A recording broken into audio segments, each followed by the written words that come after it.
ओए लग वाह भाई वाह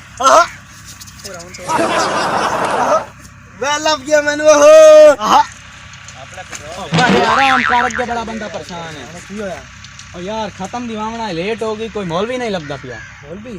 ओ चलो बैठा है पीछे किथे ओए तू बादल जा ना सही है आज तक भी भाई खत्म वाला आवे ना हलवा हलवा पीड़िया आ वेंदा आ वेंदा आप ऐसे खत्म दीवाना ही एक तो खत्म तो पहाड़ दिशा है खत्म में लंगर के दिशा है अच्छा तो सिर्फ फुलियां बनाई हैं या नहीं मैं यार एकदम बाहर अंदर जाना है मेरे को टाइम कोई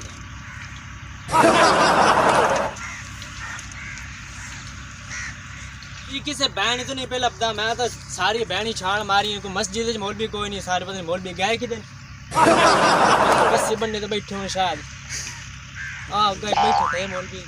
मौलवी को आया थे ओए फुलियां लाई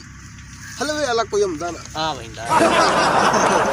मौलवी साहब अस्सलाम वालेकुम वालेकुम सलाम छोरा किधर बजा वाला और खत्म दीवाना ही अपना एक अच्छा ते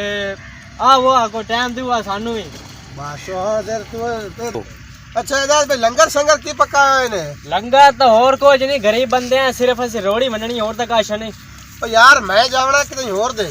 अच्छा मेरे को टाइम कोई नहीं तू अगू किदू और और भी पता नहीं गए किधर मस्जिद च कोई लबदे पे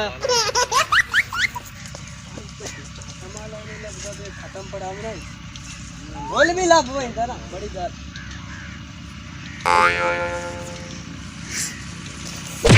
ओ यार भाई बारा दा बालो बोल भी साहब हां जी यार खत्म दी बावड़ा ही थे तो वगैरह का टाइम है टाइम बड़े मेरा पोतरो अच्छा अच्छा ए तू पहले दसो खत्म में पकाई के सही खत्म में का शाला पहुंचा दी बड़ी सही है कैसा कैसा ओस्ट हां बिरयानी हां हां हलवा मैं बाचो दे जावना किथे जावड़ा थोड़ा वाटा बाचो किथे तो जावना कोई रोला ही नहीं तकरीबन 15-20 किलोमीटर है ओ तेरा भला ओए ओरा चोर मेरे ना चल जा